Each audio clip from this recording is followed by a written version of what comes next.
Guys, feel free to join me. Yeah, and I am from Vancouver, Canada. Anyone ever been to Vancouver? 1, 2. That's cool. Don, do you want to sit? Okay, cool.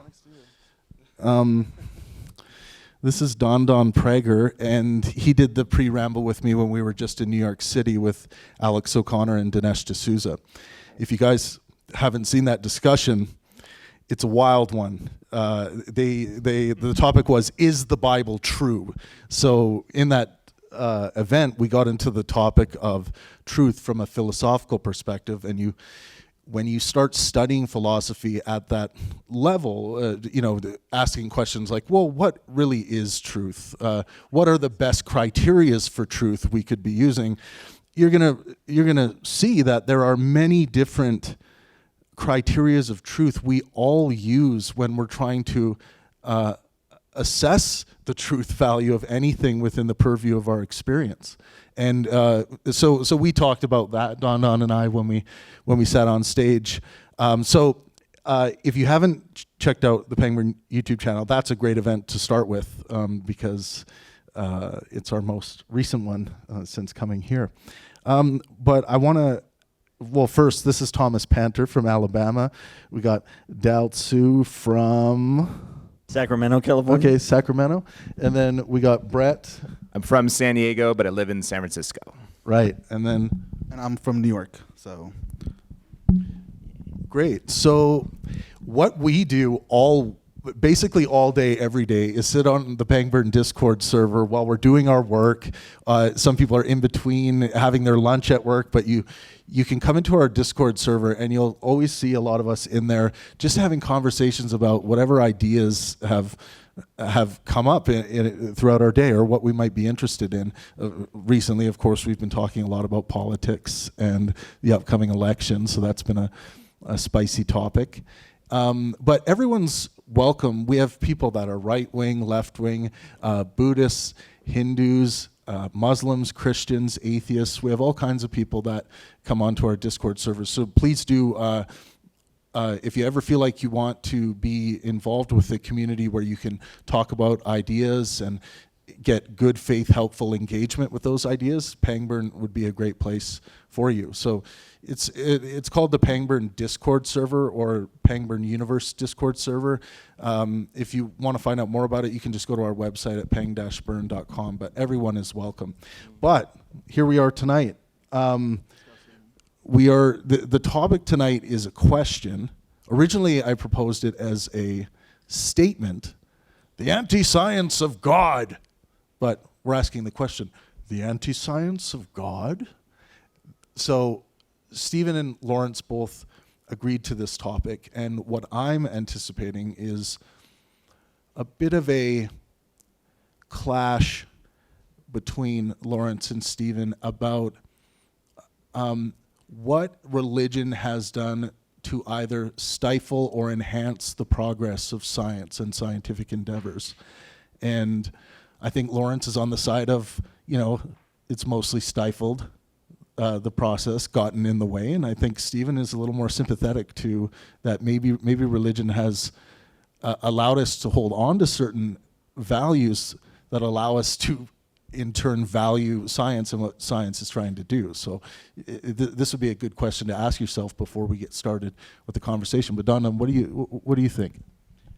I think that the question asks about God, not necessarily about religion, and I'm interested to see how both of them are going to play this idea. Is God inherently a religious concept? Can you have a religion without a God, or can you have a God without a religion? And within that framework, is there a stifling of science, right? I know that many ancient scientists like Galileo would say, I study the natural world because I want to understand God, right? So I don't see how God necessarily here stifles, but at the same time, is God separate from religion? That'd be something I think would be really interesting for them to talk about.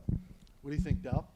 I'm excited to listen to everyone's perspective on the history of, specifically the Catholic Church, the Reformation, and the advancement into modern science, the Enlightenment period, because I think that transition point between the hegemony Yeah. of the Catholic Church to the Reformed Protestant churches that kind of came out of it, and then eventually just the buildup, I think, is the important part we got to look at. And what it is a good question. Like, are we going to stick to God more, or like, because I think there are certain times where religion has stifled the creativity that is needed for science to progress.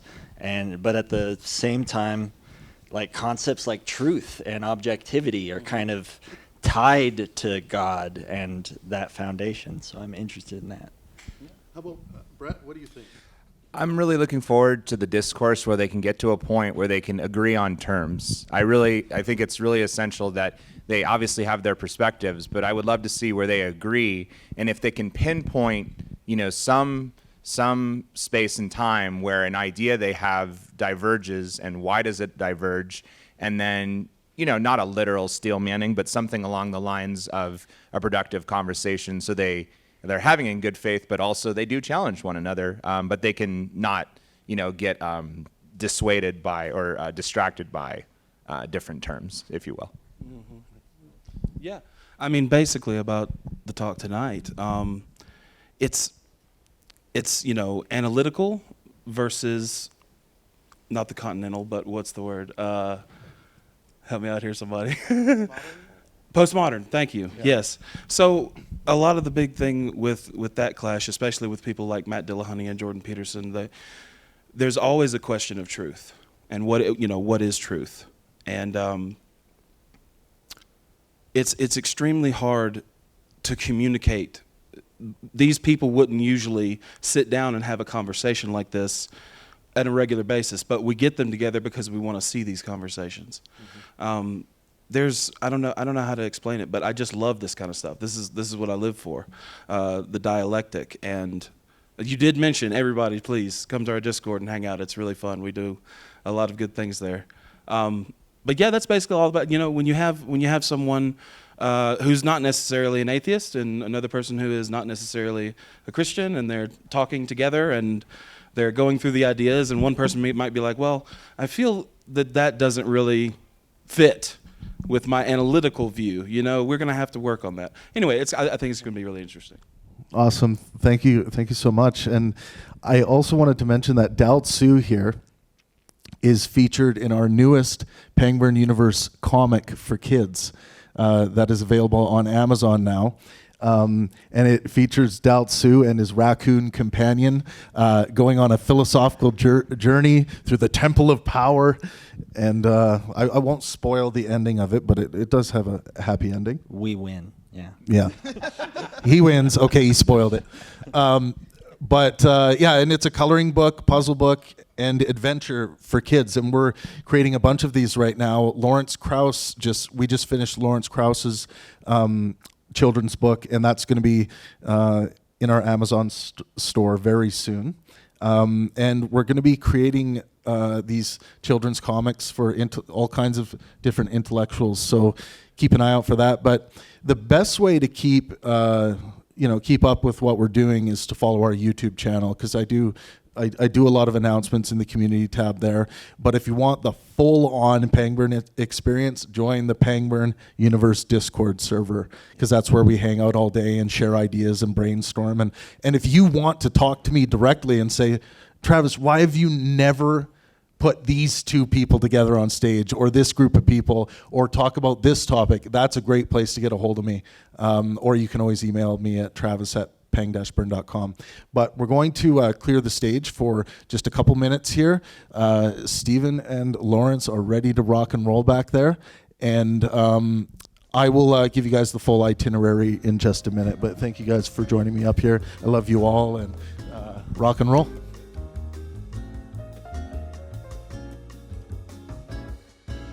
I guess it's been 7 years now that Pangburn's been alive.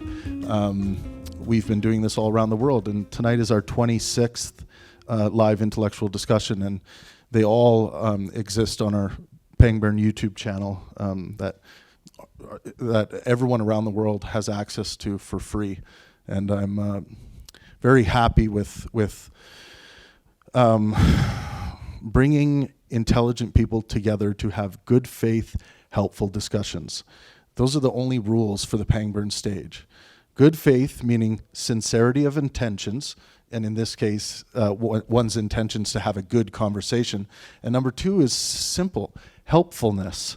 An example I use from an intellectual discourse perspective is that if your interlocutor is struggling to give you the strongest form of their argument, instead of pouncing on them that this is the best time to get them because they're down, they're struggling, reach your hand out and help them up and help them to give you the strongest form of their argument so that you know you are contending with the true strong form of their argument. I think this is really important, and this is something we try to emulate in every event that we put out there. You'll notice that speakers get passionate and in their disagreements and things like that, but on our stage, I like to believe that it always does stay good faith and helpful. So that's what we strive to do. Lawrence and Stephen are going to have about a 75-minute discussion. Then, and of course on the topic, the question, the anti-science of God. And then after that, we're going to open up for Q&A. I'll have a couple wireless mics and walk around and give anyone the mic who has a question. Then we'll take maybe a 5-minute break, and then we have some large posters printed out for all of you to be able to take home, and Lawrence and Stephen will sign for you if you would like a signed poster, or if you would like to get a picture with Lawrence and Stephen. They will be more than happy to stand there with you and do that. So yeah, I'm really excited for this discussion. I already mentioned to you guys that we are starting to publish books, so please do keep an eye out for our books on Amazon. And, well, I think that's enough from me. Without further ado, please welcome to the stage Lawrence Krauss and Stephen Hicks.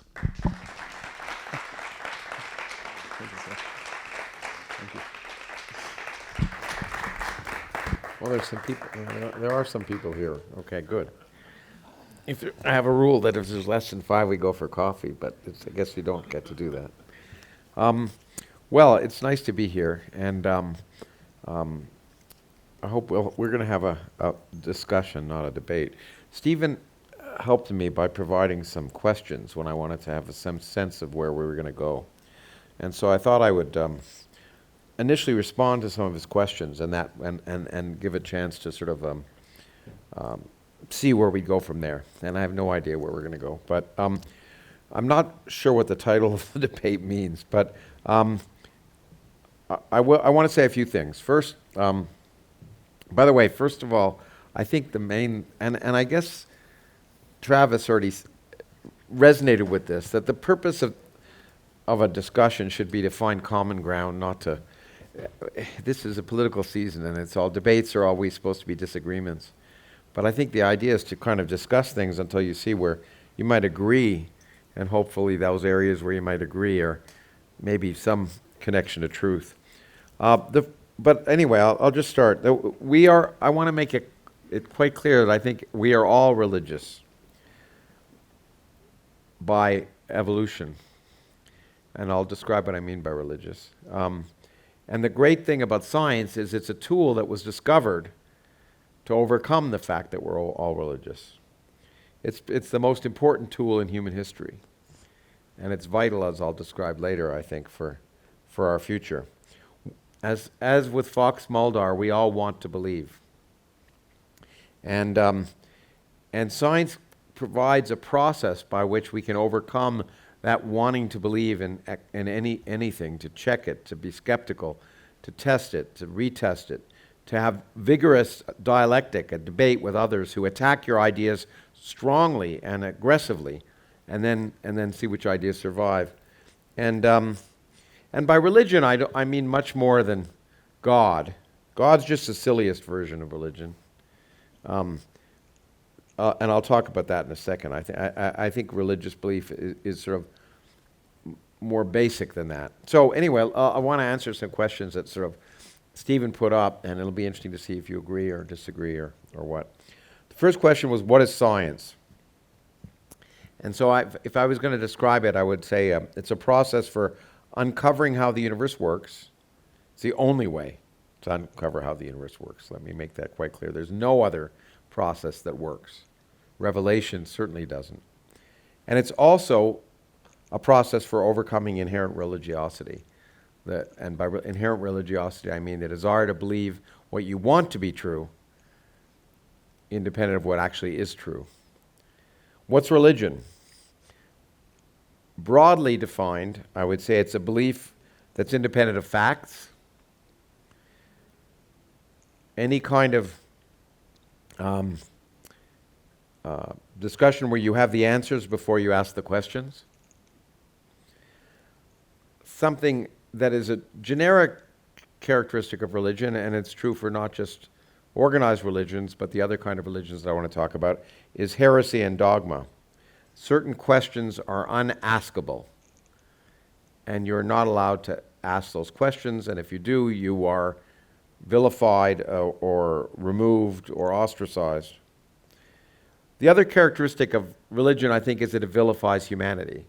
It minimizes and vilifies the human condition and suggests humans are inherently unworthy.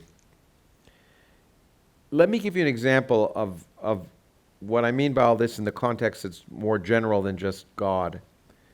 The example I've thought about and actually writing something about it is my late friend Christopher Hitchens. One of his many attacks on religion. He said one of the problems is particularly, most religions, but he picked Christianity as an example, was that you're created sick, but commanded to be well, which was one of his major concerns about religion.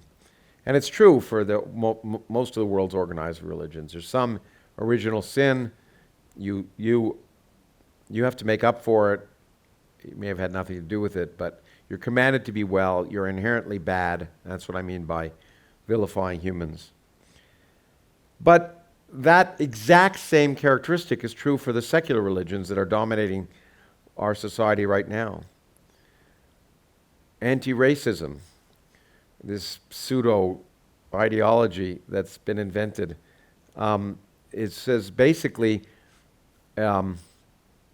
you're created sick.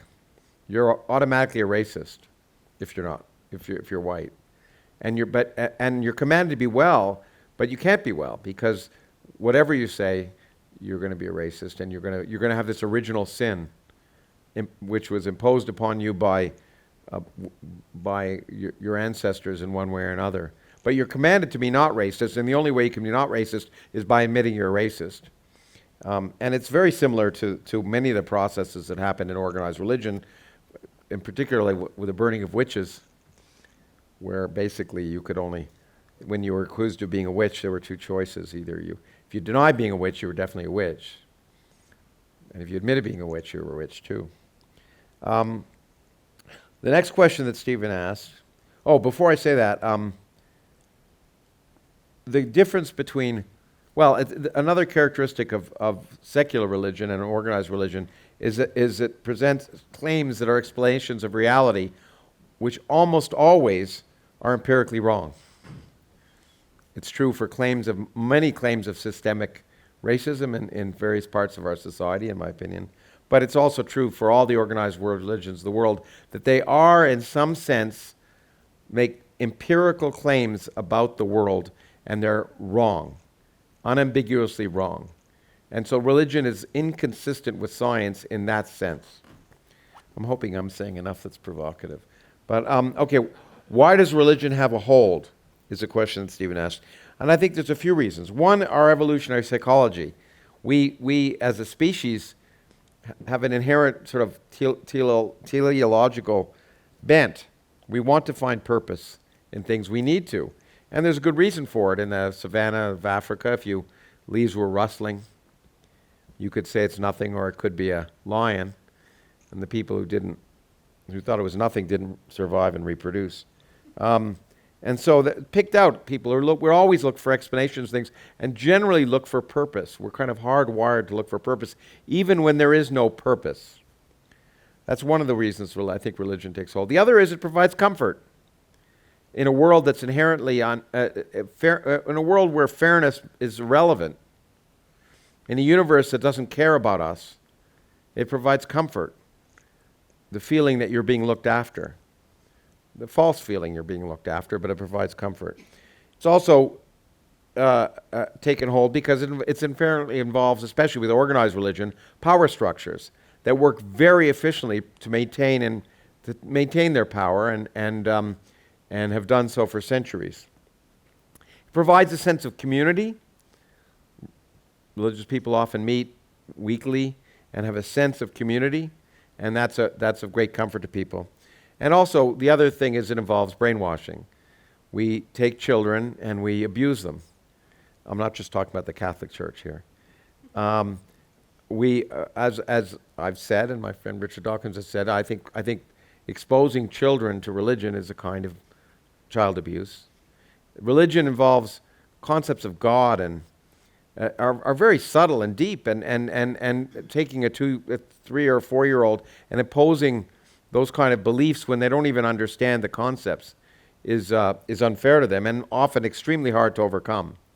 And I think that's when children are exposed to it at an early age, no matter what, it ends up impacting on the way they think later on. And that's why I think it's child abuse. Stephen said, is belief in God related to truth? No, it's psychology.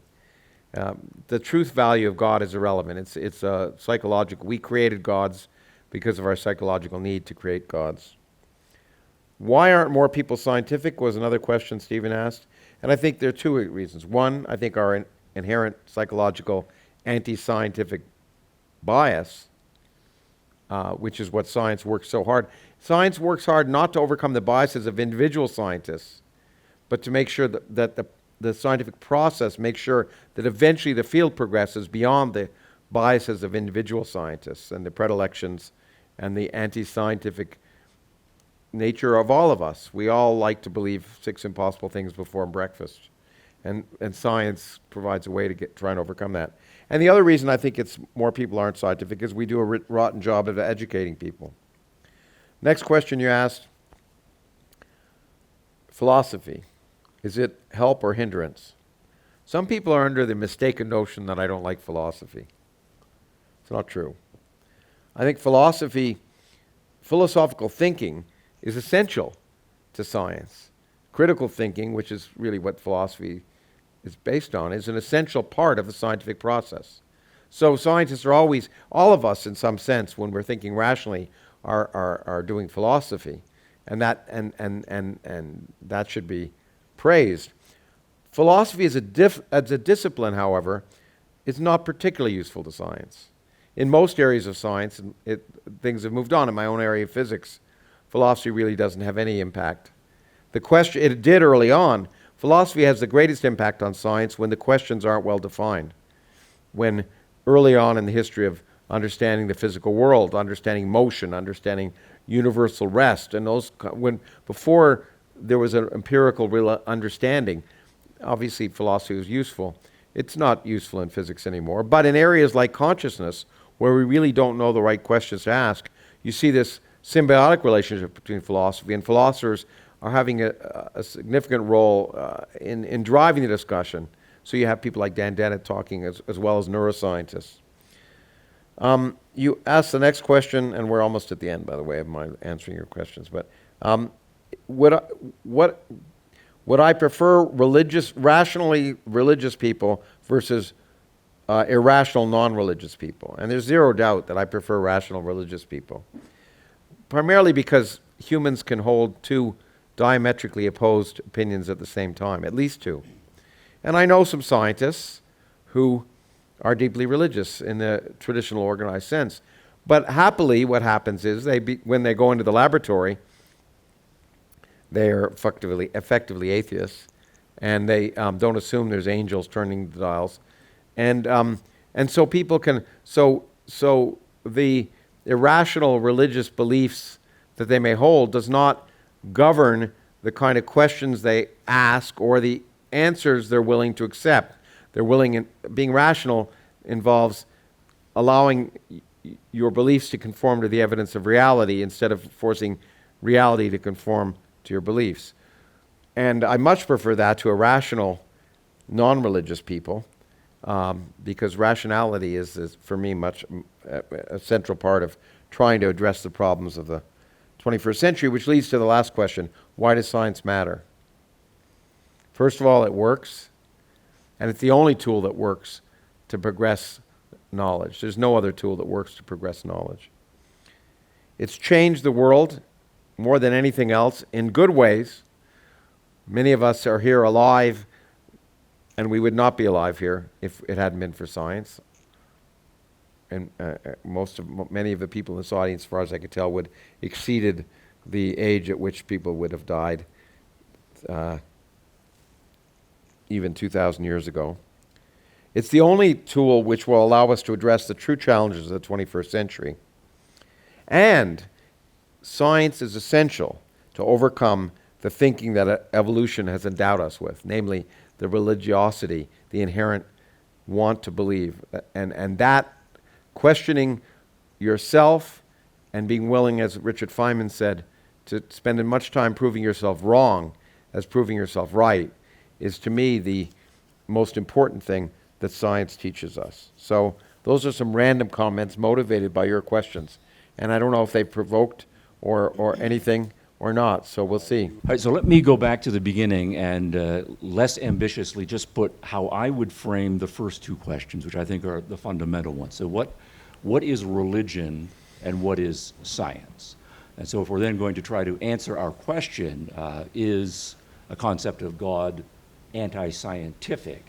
And here I think we're using God as a shorthand for various religious conceptions and beliefs and a central figure in all of them. So what I would say is, if we start commonsensically, we know what we mean empirically by religion. And we'd say human beings have been believing things and arguing about things for many thousands of years, but there are things that we would all agree are religions. So Christianity is a religion, Judaism is a religion, Islam is a religion, Hinduism, Buddhism, Sikhism, and so forth. So those are established religious belief systems, and then the question would be, what do they all have in common? And what differentiates those belief systems from things that we want to say are not religious belief systems? So maybe political belief systems or romantic belief systems or whatever it is that we are interested in. Now, what we have in the mature systems, and it's interesting how the intellectual and cultural evolution of all of them has converged on two things that are fundamental. One is a metaphysical point. They all appeal to something beyond nature, superior to nature, supranatural, supernatural, or whatever. It is either the origin of the universe, it's the creator of the universe, it's the governor of the universe, and so forth. So there's usually a recognition that there is a natural world, but it is, in some sense, subordinate to a supernatural world. All of them make that claim. And so when you ask the follow-up question, what is that supernatural world populated by? The most common answer is, well, there's gods, sometimes there's more than one, or goddesses, or various kinds of non-material beings, and some of them, the majority of them, are converging on the idea of a singular God. So that, I think, is a unique claim that all religions make. Now, historically, what has evolved in all of the major religions has been, along with that metaphysical claim, an epistemological claim. I think in the early pre-religion times, when people were more animistic or naturalistic in their religions, we might call them, or belief systems, they were not necessarily non-naturalistic in their epistemology. They're trying to come up with best explanations for why there's thunder or why the crops failed or whatever. But as the religions have matured into the form that we know them now, all of the major religions make non-rational justificatory claims for the belief. They might, in a supplementary way, say we can argue for the existence of God or make our belief system systematic and rational, but that is always in a supplementary way. All of them make the foundational claim that God or the gods speak directly to some special individuals who are variously described as prophets or mystics.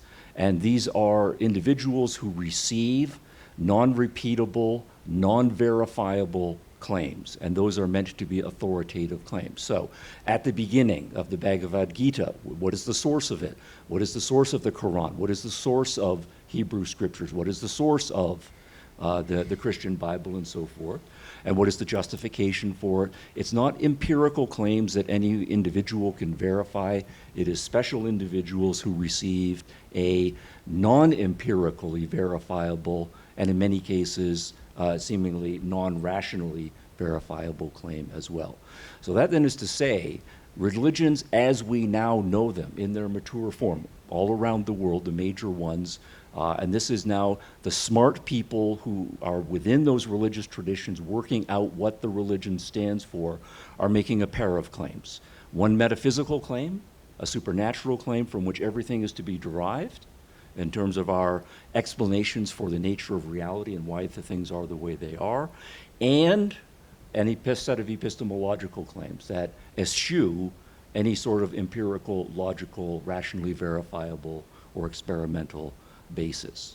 Now, that then, I think, provides us with a way to define religion in terms of that metaphysical assertion conjoined with that epistemological assertion. Now, science, right, is then, in its mature form, as we now practice it, the opposite on both of those. Because what science does on the metaphysics side is that we're not going to start with appeals to gods or supernatural beings. We are going to start with the natural world. The natural world has primacy, and what we're interested in doing is figuring out the way the natural world works. We may, and it's going to be an open hypothesis, eventually have to appeal to gods or gods, but that's down the road. We're starting with nature, we're not starting with the gods. And that's a very different metaphysical starting point. And science is making strong epistemological commitments.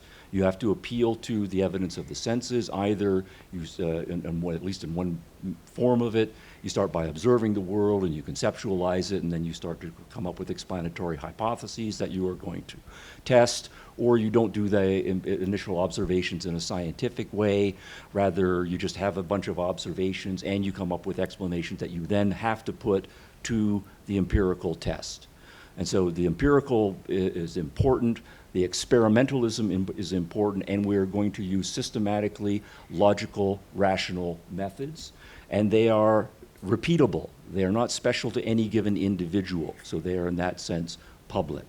So on this characterization of what we now have as mature religions and mature sciences, a fundamental opposition of the two of them on both the metaphysics and the epistemology. So that is how I would frame it initially. Now, anytime you have a 2x2 dyad, you can be naturalistic starting point or supernaturalistic starting point, or rational or non-rational or empirical or non-empirical starting point. That immediately tells you there's going to be four possibilities. So I do think we have to then say, well, what would we say about belief systems that start off empirical? And here we start thinking about, say, pre-literate human beings, or human beings 10,000 or 40,000 or 160,000 years ago. Now, this would be a reconstruction, but they are living in the natural world, and they're desperately trying to figure out how the natural world works. And they're not appealing to mystical insights or waiting for signs from gods, right, and so forth. From their best explanation model, they think, by appealing some cases to there being different kinds of beings, spiritual kinds of beings that are causing certain kinds of phenomena that we don't seem to be able to explain by normal causal processes. And so I believe, as a possible hypothesis, that there's a rain god, or there's an earth goddess, or there's a thunder god who gets angry.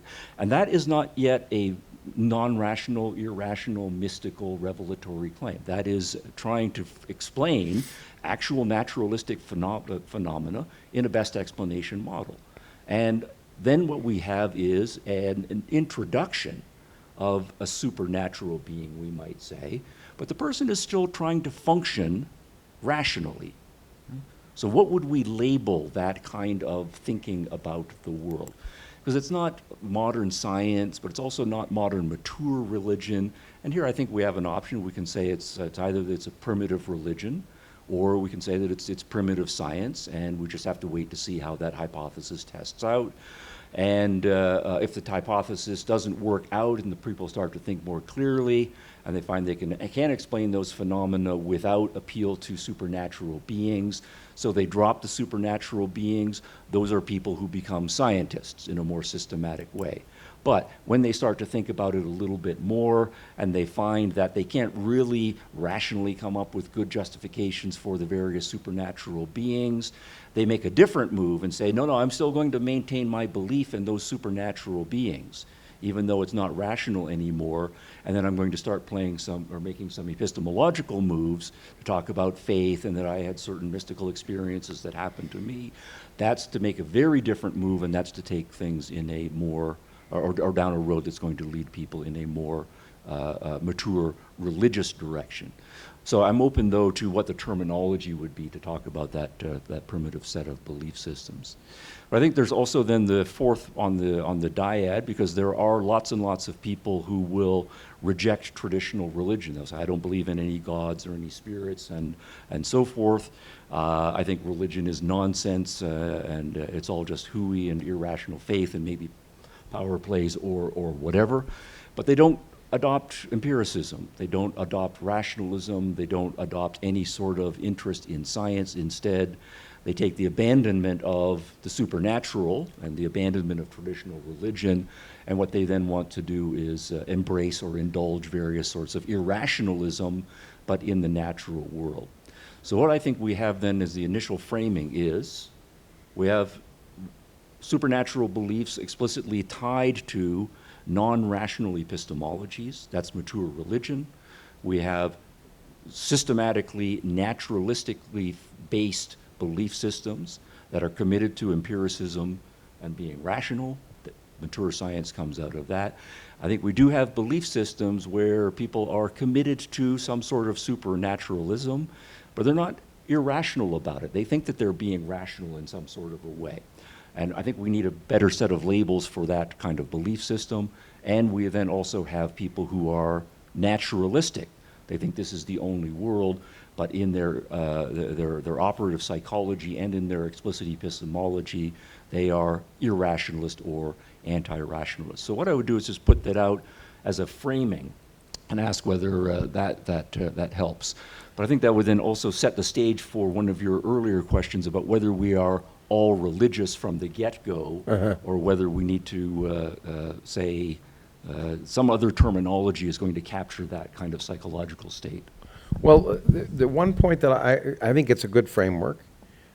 I don't think, however, that the mature religious version of that matrix actually really exists. Namely, I don't think there's such a thing as non-empirical religion. All religions make claims about the world that at some level are empirical in their scriptures, in their mythology. It's, you know, if it's the Old Testament that someone was swallowed by a fish and lived, or that a trumpet was blown and the earth stopped rotating, or in their case the sun stopped going around the earth, because that's what they used to think. If it's Christianity, it's a claim about a virgin birth or a resurrection after death, all of which conflict with known empirical evidence of the world. If it's Islam, it's a prophet flying on a winged horse, and there are no such things as winged horses, to a temple that did not exist at a time when that person lived. I mean, there are other things. So they all make empirical claims as part of their mythology, or whatever you want to call it, and therefore one has to accept. And most people accept so much in the Islamic world, and that's only because it's a younger religion. But in the Judeo-Christian world, most people who call themselves Judeo-Christian, whether Jewish or Christian, have long ago given up their belief in those empirical claims, and they pick and choose the things they like. They don't believe that very few people believe that when they eat a wafer, it turns into the body of Christ. Really. They don't believe that. And one other thing, and in fact, Ian McEwan, who I just was watching our old movie, The Unbelievers, the other day, at a festival 2 days ago in Miami, and he pointed out very well, at a funeral, people are crying, including the religious people. They don't really believe they're going to see they really at some basic level don't believe they're going to see their loved ones again. As he put it, if you're watching the Queen Mary leave, for New York, you're not crying because you know you'll see those people again. You're wishing them a good voyage. So I think one has to realize that at some level there is an inherent inconsistency. And it took me, I must admit, some time. I used to argue that, well, and it is true that science can't prove the existence of God, which is because as you point out, God is a kind of non-empirical concept that may vary in each religion. And that's true. So science can never prove there's no God. But what science can do is show that the empirical basis of the world's religions is incorrect, and you have that inconsistency. So you have to give up the claims, the empirical claims of those religions, and still believe the religions. And so some of us have problems with that. But I don't think you can have your cake and eat it too. I don't think you can claim that religion is completely about things that can't be tested, at least organized religions. Now, some people say they're spiritual and all the rest. So I don't know if you want to comment on that. There is an empirical component, right, to every religion, but the place of that empirical component is important. None of the mature religions say that we start deriving our religion by observing the world and working our way to the existence of God and then all sorts of other things. The starting point officially always is God speaking to human beings, to certain special individuals. So it's a non-empirical starting point. The other is that, yes, and this is the part that you're beating up on quite well, is to say when the religions do make an empirical claim, virgin birth, Jonah, whale, and so forth, they are speaking about the world. And I think a part of religion is that they do want to give us advice about how the world works and how we're supposed to act in the world. So they are interested in empirical matters.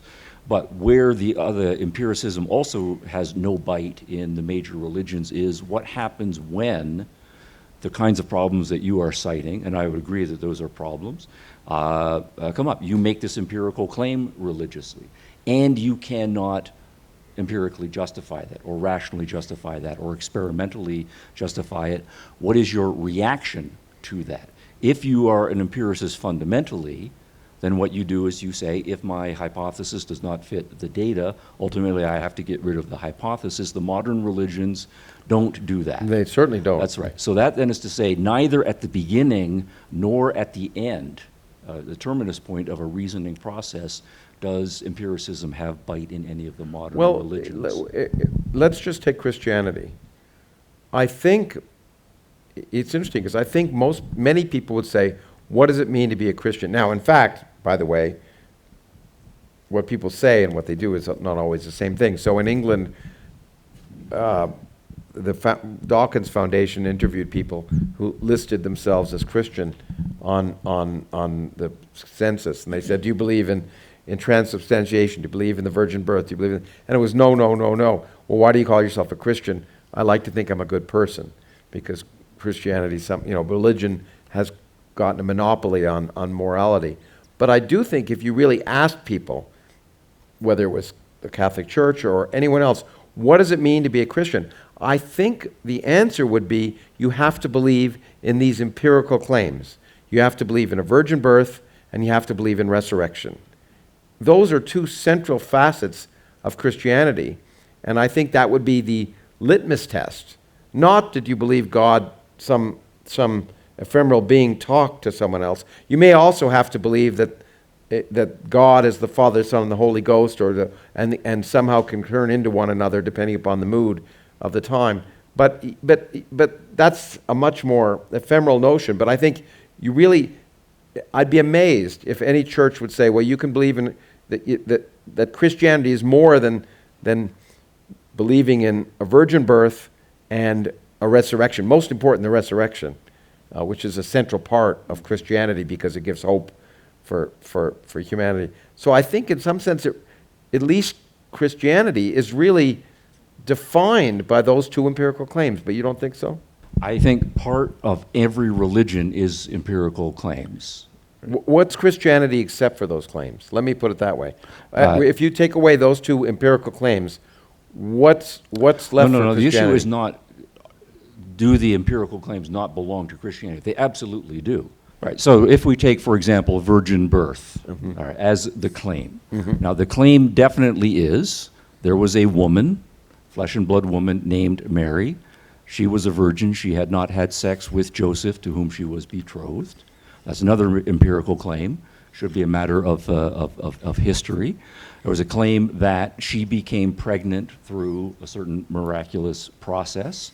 Now, that miracle word, I think we have to come back to, right? If we're going to talk about empiricism. Yeah. Right? And then that someone also communicated to Joseph, right, that Mary had not been unfaithful to him, even though every other young woman in the world who's ever become pregnant became pregnant a certain way, right? And Joseph believed that, and he was fine to go along with that. So that's a whole series of empirical claims about the world. If we ask, though, of your current Christians, why do you believe that? The justificatory claim is not an empirical claim. The claim is, I read it in the Bible. Well, I read it in the Bible. Okay, and that is not an empirical claim. Well, Unless someone I wanted takes the them to Bible back as a it up scientific that's document. Right. But then the people you're talking about don't do that. They take it, and the language they use is, well, that's just how I was raised. And that's not an empirical claim.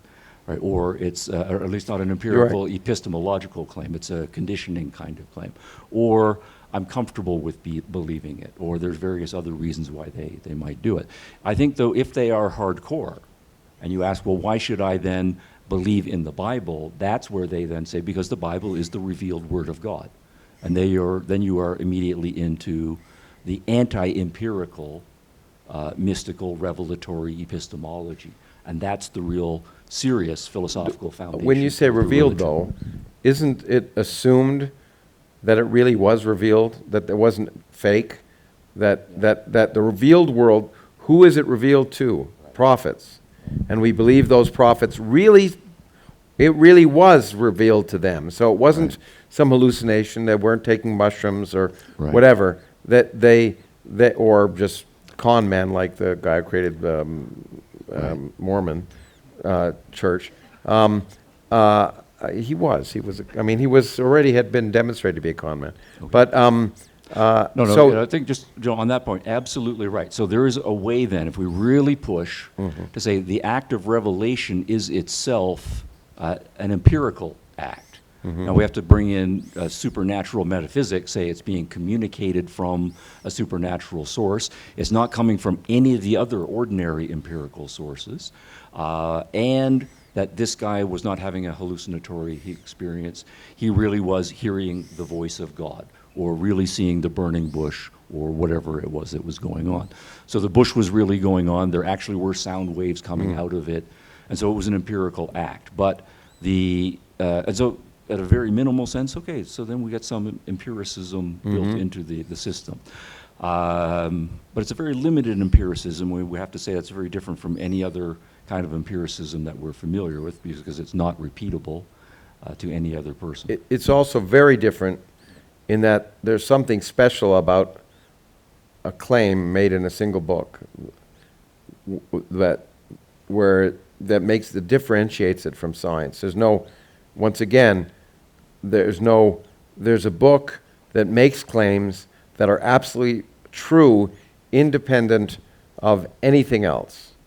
That book makes sacred claims, and of course that's the antithesis of science, where no single book is not questionable. So there's something special about the claims in that book that are absolutely true, that cannot be questioned, because the people, although the people who wrote it down are not the people who really wrote it down, at least in the Bible, but because the truth was revealed to them, we have to believe what's written in that book by other people who wrote about what those people claim to have seen.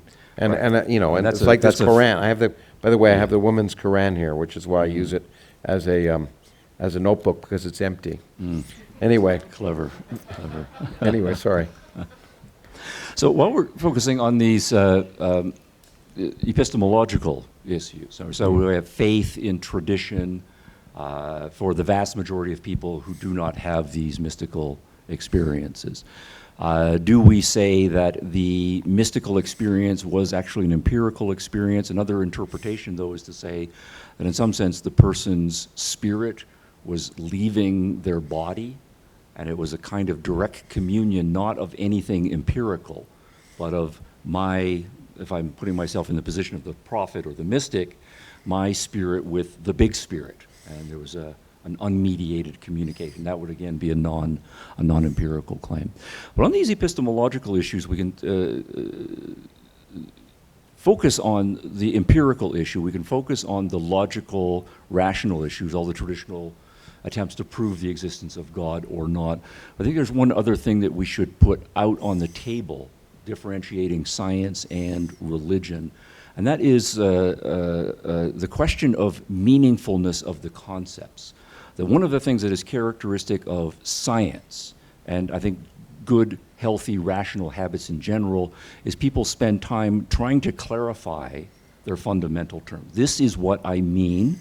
This is the category it belongs to. Here are the differentiating features. And I want to make sure that I am talking about things that are meaningful in the sense that I understand what I am talking about. And before I start looking for evidence for or against it, or arguments for or against it, I have to make sure I know what it is that I am talking about. And I think it's an open question, and I'm leaning strongly towards saying the answer to the question is negative, is whether God is a meaningful concept in the first place. It's not to say whether we can find evidence or prove it or not, but when we say that syllable, that we know what we are talking about. And that we know what we're talking about in the same way I know that I can talk about red, and I can point to red, or I can point to human beings, and I can define these things, and I make effort to do so. And there's a long tradition in theology and in philosophy that says when we actually even use the word God, it's a placeholder. But when we try to unpack that placeholder, there's nothing that we can actually sink our cognitive teeth into. It's a meaningless concept. It's meaningless in a real true sense, in the sense that it's an essential feature of God that term has no definable meaning. That's why it's persisted so well, because it means to different people whatever they want it to mean. And so it's a concept. That's the brilliance of the idea of God. Is it doesn't mean anything. What it really means is you want to stop thinking. Okay. That cynical direction, I'm willing to go there, but I want to work our way toward there. Okay. You take the long road. I'll just I'll go through the short. Okay. Right, that's a good marketing ploy, right? Yeah. So to speak. Because if it's infinitely flexible, then it can mean what you need it to mean and in any particular context. Let me just add one other thing, and you can pick up both, but just the other aspect of that, and that the empirical also requires falsifiability. And I think that's the other crucial feature of God, is that God is not falsifiable. So anyway, you can pick up on both if you want. Okay, and I would say, the question here would be, do we know what we're trying to falsify in the first place? So just, this is a number of aspects, but suppose we say, what is God? And we try to answer that question seriously. The most standard thing first to go to is to say that God is a power of some sort. And you want to have a power because you're trying to explain some phenomenon, or you want God to have power over you, or to be regulating the world, or whatever. So now we then say God is power. setting aside the issue of whether God is infinite power or just, very powerful or whatever. So then we say, okay, fine. So I know what power is, but then if we try to say, does this mean God has really big muscles? He's got muscular power, because I know what muscular power means. And the answer is usually no, because we say God is not a physical being. But that's an important move right there, because right then we've stopped trying to say what God is, and we started to say what God is not. He is not a muscularly powerful being. Well, what other kind of power could we be talking about that God has? If it's not muscular power, is it chemical power? Is it water power? And again, we would say, no, he's not a chemical, he's not water. But again, we're saying he's not this, that, and the other thing. And we can't simply go down the road of saying God is not, because then we are defining God into nothingness, and he would become nothing. So we have to, at some point, be able to say what God is. What is this power that God has? And if we start, and this is where most of the traditional religions go, is to say, well, God's power is beyond human comprehension, or it's a different kind of power that is ineffable. Then I think we are confessing implicitly that we have a meaningless concept, because then what we're saying is, we don't really know what this God thing is. And that is a big problem for it. If we want to say, well, let's not try power, let's try God is the creator. So we want not only have a God who's governing the world and going to punish us if we don't do various things, not so much the power. We're trying to explain why the world is the way it is. God created the world. And we say, okay, well, I know what creation is. Does that mean that God is kind of like an artist? Right? So we think of artists as creative, and that's something that we can give meaning to. Artists take some raw material. I take some clay, and I do something to it. Is that what God did? God took some unformed stuff and molded it into the universe. And we usually, the standard answer has been, no, God did not take some pre-existing stuff. And there are various reasons why they don't want to say there's pre-existing stuff, partly because that would limit God's power and it would not make him infinite in various ways. So he didn't make the universe or create the universe the way artists create the universe. Well, we know about sexual procreation. Does that mean that God, there was a female God and the goddess, and they got together in some sort of union, and out of that, and we do know that there are some primitive religions, animistic most religions, of them. that will go down that road. The mature religions, particularly if you want to be monotheistic, right, can't go down that road for obvious reasons. So then we have to say, no, that is not the right model. But the question always is then, is there some other word of creation that we can say, this is what God did, that we can wrap our minds around, so that when we say God is the creator, we know what we are talking about. And if all we have is, no, he doesn't do creation in any sort of creative underway that we might normally ascribe to human beings, then we are stepping into a kind of agnosticism.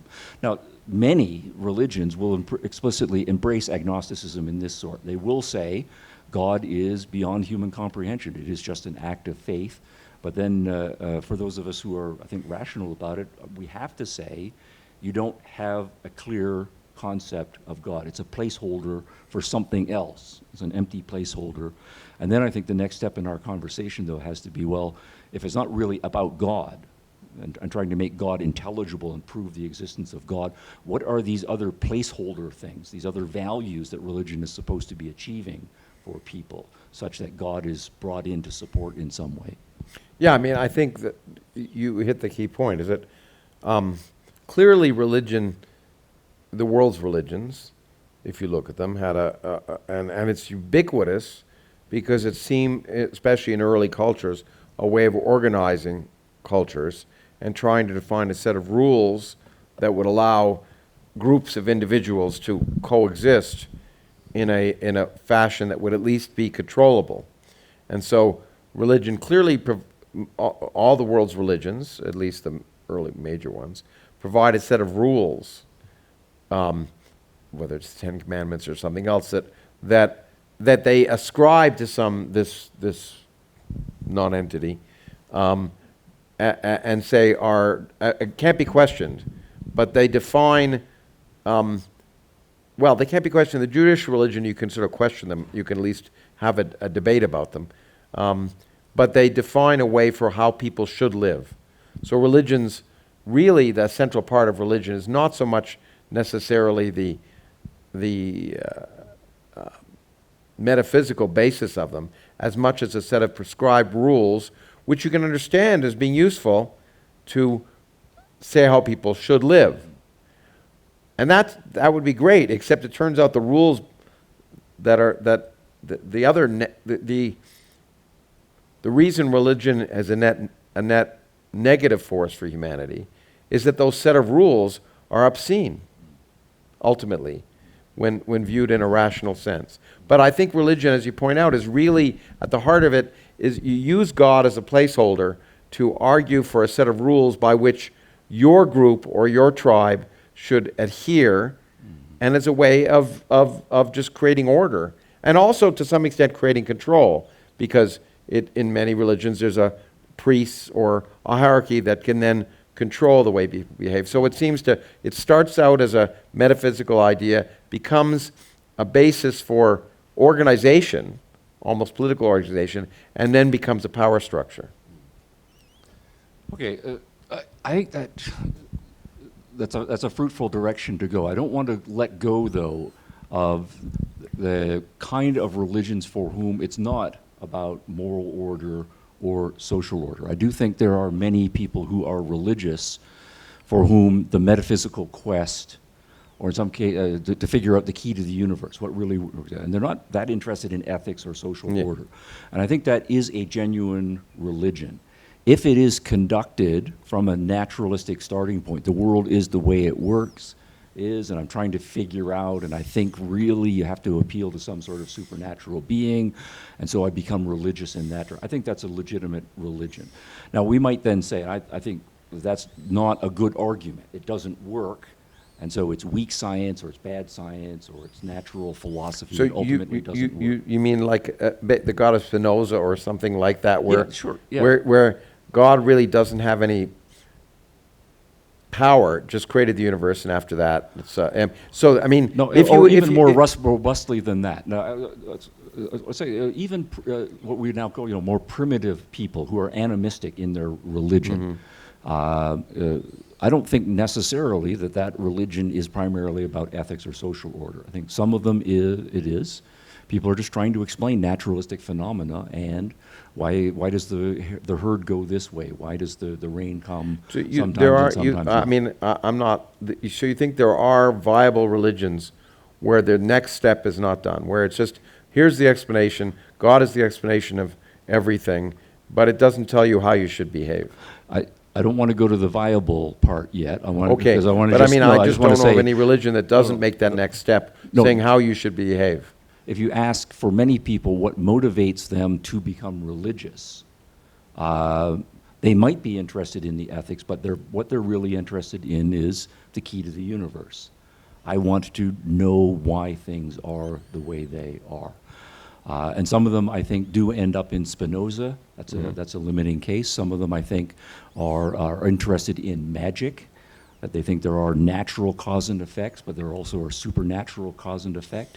And sometimes magic is a quasi-scientific. It's not, miracles. Get me into and weird magic. I have stuff 3 happen. decks of cards on me right now. Yeah. No. But the idea of magic officially is that the supernatural also obeys cause and effect laws, and we need to figure out what those cause and effect laws are, and that they sometimes work with natural. And I want to say that is religious without necessarily being driven by the normative I'm intrigued by that statement you made. concerns.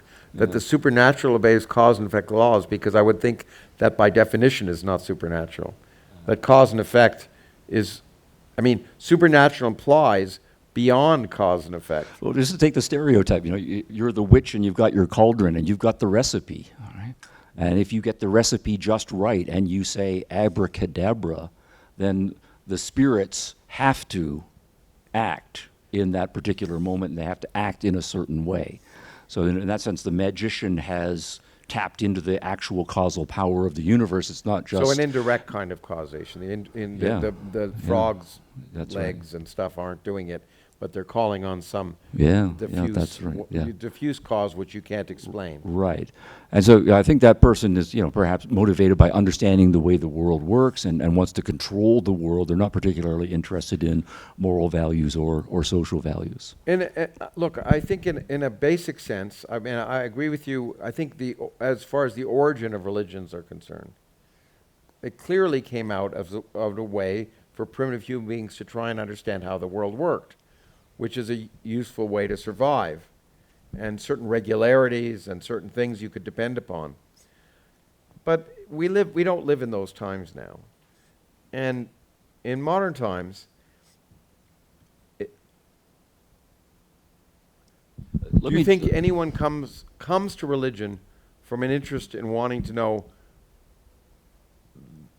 why the world is the way it is, or rather, because almost all people come into religion by being told by their parents that this is what they are, they're Christian or Jewish or Muslim, before they even know what those words mean, and this means you have to behave a certain way. So I'm wondering, in the modern world, whether anyone really comes into religion by saying, this gives me new insight into how the world works, and that's why I've converted. Or rather, this gives me, the people I especially know who've done conversions late in life, this makes sense to me, this moral infrastructure, these teachings make me feel better about myself and the people around me. Yeah, I think that's interesting. I think we have to separate the sociological claims about how people come to religion, and then I think we would need to go out and do a bunch of surveys about asking people how they come to their religion.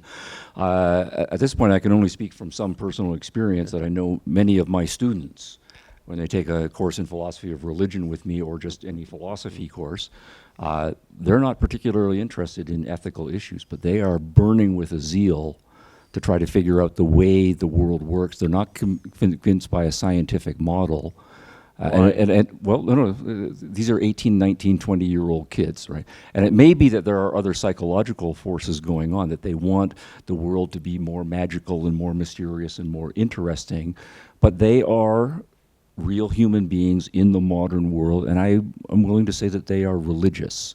Yeah, but they are coming to it from a different path. They want the world to care about them. They want to have some meaning, and they want a world in which their existence matters, which is a fundamental desire, but not true. Yeah. Okay, fair enough. Now, I mean, it matters to yourself, and it matters to the people you love. I mean, we create our own meaning, but in a cosmic sense, they want to understand the world, but they're driven. I mean, I would like to ask you: are they driven by anything other than the goal that world they want to understand it will give them some cosmic meaning? Or, I mean, without that, it seems to me there's no power of religion other than giving them some cosmic meaning for existence. Well, I think that is downstream from it, I think, in many cases. But I think they would initially say, I want to figure out the way the world works really. And they would say that's the same motivation as a scientist. The scientist wants to figure out the way the world works really.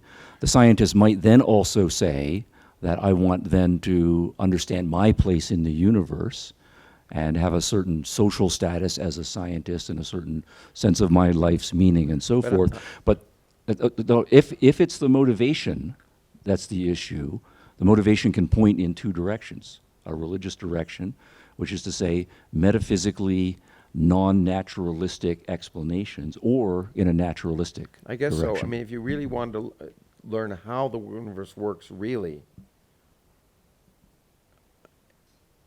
without, one would think that at least, and maybe this is your point, it's irrational, you would actually look at the universe and ask how it works. And if you choose to not do that, what you're doing is saying, the answers may not be the ones I really want. They may not make me feel happy. So let me just close my mind and find the way the world really works in a way that makes me feel comfortable. And we'll worry about the other stuff later. And I think that's enough to put the person into the religious camp, right? Because, yeah, as you say, they've closed off their mind to certain kinds of explanations, and that's to violate one of the basic rules of being a scientific person. So, You don't so in close that off. sense, we agree that religion is incompatible with science. I think the mature religions, yes.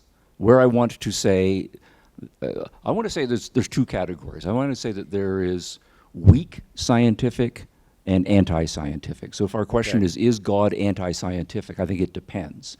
Oh, I think, okay. no, I do think there are people for whom they start with a naturalistic focus and they're trying to figure out the way the world works, and they come up with kind of animistic explanations, right? And or they're still relatively young people, they're teenagers, they're in their early 20s, they're working through the arguments for and against the existence of God, and some of them are pretty sophisticated, and they are convinced that some of those arguments have some bite. So they are religious, but they're still operating within an empirical, rational framework.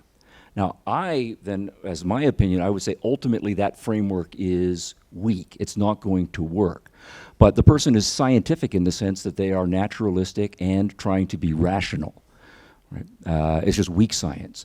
Where someone becomes anti-scientific is if they want to say, I am totally committed to the idea of only supernaturalistic explanations serve at the foundation, and fundamentally I've got non-rational epistemological claims. There's a revelatory claim, some sort of traditional claim, or some sort of faith claim that's part of my official epistemology. Okay, I That wanna- is anti-scientific religion. Yeah, I'm just trying to parse this a little more carefully, this weak science, which I don't understand.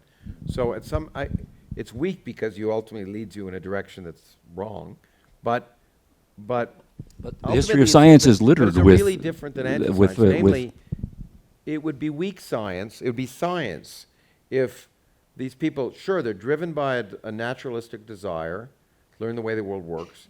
They're driven towards a religious explanation, but it's only not anti-science if it's only weak science. It's only science if, when presented with evidence, they would change their minds.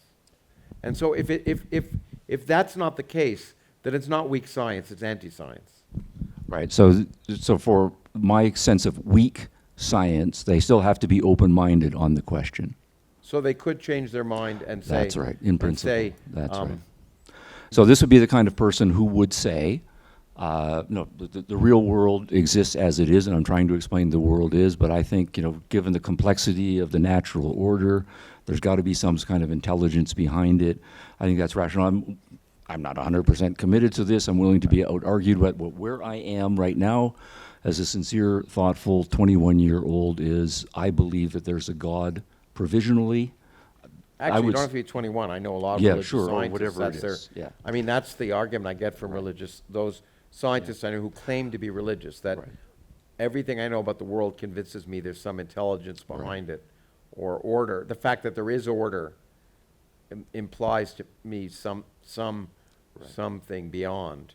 And Right, so I would then say, yeah, since they're trying to explain the natural world, they started with the natural world, they're using empirical and logical methods, they are trying to be scientific, and the proper response would be to say, well, it's just going to be a failed hypothesis, just like lots of other failed hypotheses in the history of science. or you push it away so that you can't falsify it. I mean, eventually, for a number of these individuals, it's something. I mean, the point is, there's nothing ultimately that you can do to ever take that hypothesis, which may have started to be scientific or naturalistic, that God exists, and show it's not true. That's the great thing about it, is they can always push it off so that it is never falsifiable, and therefore it never violates their naturalistic tendency to be able to prove things false. Right, and I think if someone is doing that, and in your heart of hearts, introspectively, if you know you are doing that, then you're cheating, and you are unscientific despite your official cover story. Yeah, I guess the question, I mean, I think the difference is there's people who know they're cheating, and there are people who don't know they're cheating, but I don't see the difference. Okay. I mean, if you're driven to a notion that ultimately you can't falsify, I mean, that's okay. As I say, that's okay, and I think that's the way the scientific religious people I know can can go to work every day and be happy and don't feel that there's some internal contradictions bothering them every day. There are other people, by the way, who can, my friend Richard Dawkins gives me an example of a geologist that he knows who studies ancient rocks that are hundreds of millions of years old, but nevertheless, with his day job, but nevertheless believes the world is 6,000 years old. So people can be, it's amazing what people can believe. But I think that weak scientific thing is weak in the ultimate sense that what somehow drives you, the ultimate answer that you get is one that can't be tested, and that allows you to be happy. But it doesn't. It also makes it irrelevant. I think that's the key point. People seem to think that the question of God is somehow an interesting question that scientists debate or come up with. And I've been a scientist in academic surroundings for more than 40 years. Never heard the word God come up once, because the only kind of God that survives is one that's completely irrelevant to everything you ask about how the world works.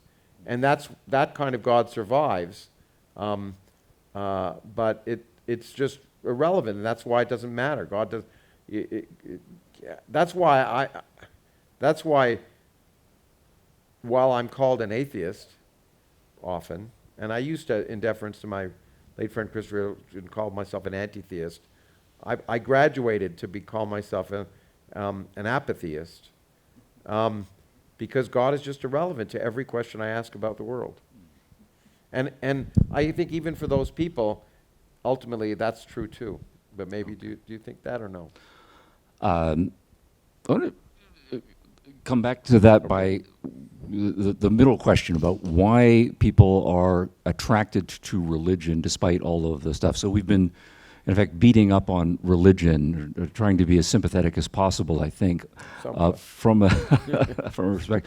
But let me put out a worry I have about the pro-science side. Now, I'm a pro-science guy. Sure.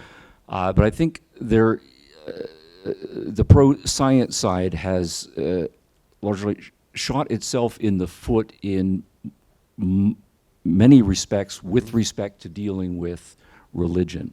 Mm-hmm. So where we turned to before or you were turning before I diverted us down a certain road, was to say, if people are religious, it must be because they're interested primarily, say, in moral concerns or social order. And I think there's a lot of sociological truth and historical truth to that. Now, I think the vast majority of people who, in modern times, are religious, that their entryway into religion is, I want to be a good person. I want to be a good person. Yeah, that's right. I may not have been particularly religious when I was young, but I have become a parent, and I want my children to grow up to be good, and so I want them to have good moral education, good social education, and when I look for where they're going to get good morals, well, some of them they will get from me, but I'm looking for institutions specialize in morals, and religions market themselves successfully have a as being on that. That's to me the biggest evil of the whole thing. Now, this is where I think the scientists' side of the equation, the pro-science side, historically has been engaging in weak science.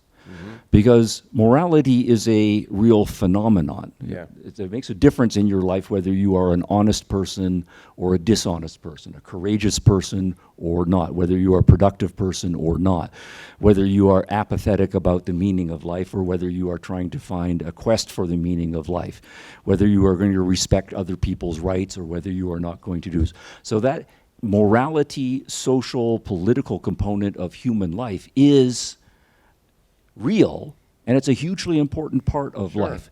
Now, what has mainstream science, and I don't actually want to blame the scientists too much, I do want to blame my colleagues, the philosophers of science, and scientists who have been stepping into philosophy and talking about science as a philosophical project, said about the entire values, ethics, morals, political values side of things.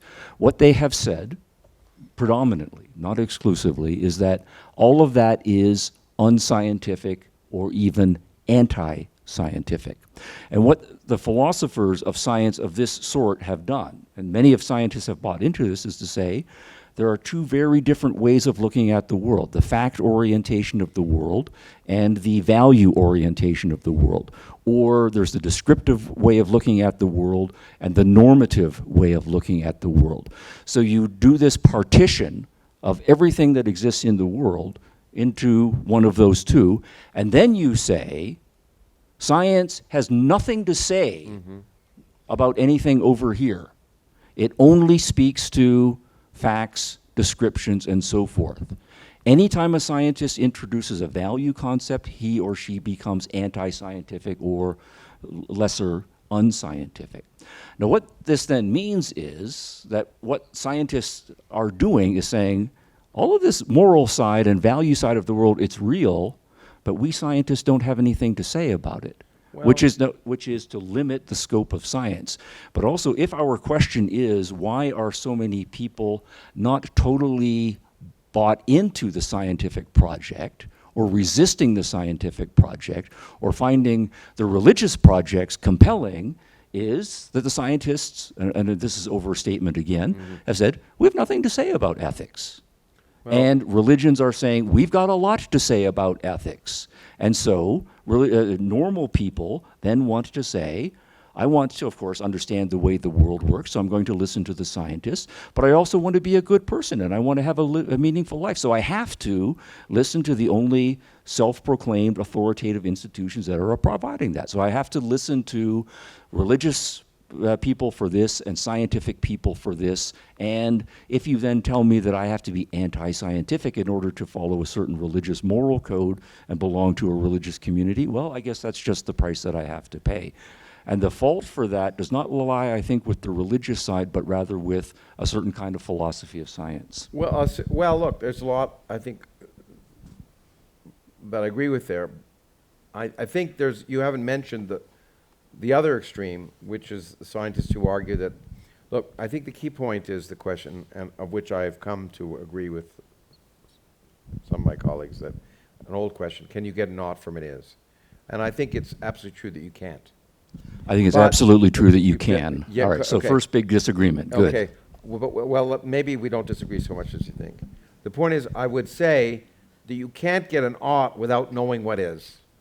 It's necessary. It may not be sufficient, but it's necessary. So unless you know what is, then your oughts are completely irrational and irrelevant. So what science does is provide, for example, take homosexuality. You can't decide whether homosexuality is evil unless you ask, or an unnatural, unless you ask the question, is it natural? And then you'll find, say, 10% of sheep are long-term homosexual relationships. And you say, well, then, maybe it's actually natural. And so you can look at the world, and then you can say, or you can say, are women the subjects of men? And then you can look and ask, you can ask questions about intelligence, about all sorts of things. And so what science has done, and the reason the rational world, the scientific world has overcome things like slavery and sexism and bias, say, against homosexuals, is by looking at the natural world, you can identify the misconceptions that people can arise. I think there is a final step, ultimately deciding what's good or not. But interestingly, having said that, I'd like to quote my late friend Steven Weinberg, a Nobel Prize-winning physicist, who said there are good people and there are bad people. I always quote him wrong, but essentially he said there are good people and there are bad people. Good people do good things, bad people do bad things. When good people do bad things, it's religion. And because you can find a rationalization for, people who are supposed to love can nevertheless hate individuals of another kind. So in any case, I think that last step, I don't think an understanding of the empirical world necessarily defines what's good. It goes almost all the way. I don't think you can know what's good without knowing about the natural world. I think that's impossible. But whether a scientific description leads you all the way is something that I'm not as convinced about. Okay. Well, that's great, and I'm more convinced about it. So it Good, sounds like good. you're 90%. I used to be completely I think convinced, you're. but I've come around. No, I think you're absolutely right. If your position is, and this is a minority position in modern philosophy of science and among modern scientists, that oughts depend on ises, and figuring out what the ises takes you significantly down the path to figuring Yeah. out what the oughts ought to Yeah, be. with reason. then- I think yeah, with that's right. Okay. my own feeling is Okay, that no. rationality applied to what is That's- leads to almost all the way to ought. Okay, good. All right, so then the only open question is, can you go all the way? Or if you can't go all the way, what's going to fill that gap? And if it's not going to be science that fills that gap, something else is going to step in to fill that gap. But I want to then say that you and I are then closer in agreement. So what I think our project is not simply trying to figure out how can we get more people tempted by religion not to fall for the usual kinds of religion, but to talk to the people who are attracted by science about how to be more ambitious, to use science to figure out normative claims and moral claims. Because to the extent that scientists are backing off from saying we can't do anything normative, and that becomes a hard principle Well, for I guess them. it depends what you mean by normative. I mean, the point is that you can say, I think the problem about going all the way to ought is it suggests there is something that's absolutely good, and I don't think there are things that are absolutely good. But Well, what you're science at- can no, no, teach no, you you will- is what works. So science could say, look, if we do this and this and this, then we find a society that seems to function better. Some people might call that good, but I think that becomes semantics in the end. And Yeah. Well, it says the words, it helps society function better. That's the normative claim. And then you have to unpack what do you mean by society what does better function. mean? That's Less right. violence, That's and right. again, you ask, is Right, that no, no, no. is less violence a good thing? And then you come into this morass, which allows me to, because I see Travis getting antsy. Either he has to pee, or it's about 75 minutes in. Well, And so it's probably a good time to move on. I was hoping that Stephen would elaborate a little bit before we go to Q&A on like how does he think we can achieve the ought? Oh, thanks for asking. No, so what I then am saying is more robustly than Lawrence is. Lawrence's partway there is to say that ethics is a natural science. And that makes many philosophers of science very nervous, and it makes many practicing scientists very nervous. Because if you say you can't get ought from is, or there's any sort of a dichotomy, then you are automatically saying that anything to do with ought is non-natural or unnatural. Well, I just think it's. I don't think you're necessarily saying that. I think you're Or- saying that, no, no. or it's just societally defined, Right. and it varies with time. Yeah. Which is what I would argue. Right, so then that is to say that it's not empirically based, it's going to be more subjectively based, either by... It's subjective, and Yeah, it is. okay, It's that's time variant, location variant, situation variant, and it's. There's no absolute that, and which is really what religion is saying. There's no absolute cosmic sense of good or bad. It's something we develop, and if we're sensible, we try and develop by rational arguments, but it may not be absolutely good or bad, Well, because that may not exist. Yeah, but I think you're going to be running into problems, though, because if you go down that relativistic road, then you have to backtrack from what you said a couple of minutes ago, saying that we're making society better and better. Well, I said No, but you can't say that there is a better You're right. and better I mean, progressive when you say standard. is a world of less violence better, Right. that in some sense is a subjective statement. Right. Some people would argue, and so, but that's also societally defined, because Right. there are times in human history where a world that's violent is viewed to be better, Okay. like the Crusades. And then the other thing, though, is that if you start saying it's societally defined, that means it's a bunch of people Yeah. who are not acting scientifically, or they're not acting naturalistically. They've just got their opinions, they accepted what the previous generation did, and they're just doing it. So we're right back to religious practice and religious methodology too applied to normative issues. So the point just is that I want to say that ethics needs to be brought into the natural sciences. How you do that, that is the big project. And also, Lawrence, I think you are partway there. You say we want to do our ethics rationally and logically. I'd but then like rationality and That's logic right, to be but the then basis of that everything. then is to say what we need as part of a science of ethics is how we do reason about that particular subject matter. And it has to be the same kind of rationality and logic that we use in other domains of reality. And I guess for me, again, you're going to say, it all comes down to words, but that what really determines what works. So what's ethical is ultimately works. And I mean, in the sense that science works, it's ethical in the sense that you don't lie, and and why not lie? Because if you do lie, then you'll come up with a proposal, a proposition, which won't agree with what will make wrong predictions, and that's what I mean by scientific ethics. There's nothing particularly good in an absolute sense about not lying. It's just if you lie, the scientific process doesn't work. So, and since the scientific process is what leads to our ability to control the world as well as understand it, that's why you don't lie. It's not that it's not that lying is intrinsically necessarily bad. It just leads to ultimately to things that don't work. No, I think that's beautifully said, but I would just say when you use the word works, that's a normative standard. Of course, I knew you were going to say that. I was saying, of course, Yeah, it all comes down ultimately to normative words. How much time do we have? Well, I think Mathematics is so weird. I think we should go to Q&A now, if Yeah. that's okay. Sure. I think normativity is probably going to come up again, and the Izot gap, because it's a big question for everyone. I think everyone wrestles with that who's interested in science and philosophy. I wanted to ask one question to kick off Q&A. Jordan Peterson has said on our stage many times on the Pangburn stage that he acts as though God exists. My question to both of you is that an anti-scientific act to act as God exists? I would give it a split decision. Right? So to say that, and I've read and I've written on Jordan Peterson on his attempt to solve the fact-value dichotomy. In philosophical terms, he is coming out of a pragmatic tradition. And what pragmatism philosophically wants to say is we don't need to raise questions of truth.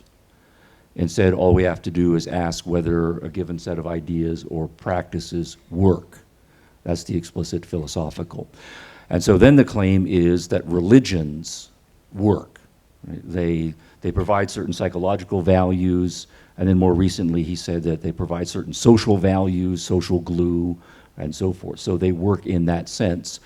But he is explicitly, in making those kinds of claims, saying that he's not going to try to prove the truth of any religion.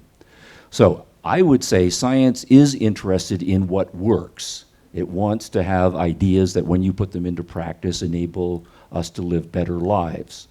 But at the same time, science is also interested in truth, and the classically robust scientific claim is if you get the truth, you get it worked out, or something close to the truth, that's going to work. And that if you are diverging from the truth, it's not going to work. So I think a healthy philosophy of science is going to integrate the concepts of truth. So it needs to have a robust epistemology that works those out with a value theory about what works. That's the ideal. And what Jordan Peterson is doing is introducing a wedge between those two. And I think that, I know where he's coming from, but I think that's a mistake. Well, yeah, okay. As you know, I've talked to Jordan a number of times publicly as well as a lot privately. And the problem, of course, is it's a meaningless statement because he doesn't define what God is. Like many statements that, unfortunately, I think Jordan makes, and when I confront him with them, he agrees. I've never seen him not back off. So I act as if God exists. Well, fine. What does God mean? And if so, you can define it any bunch of ways, and then you can say, well, then that's rational. So I think it's ultimately meaningless. My favorite line from the old Dick Van Dyke Show is when Carl Reiner used to say, what is on the surface seems vague is in reality meaningless. And I keep saying that to Jordan. But I do think that ultimately this notion that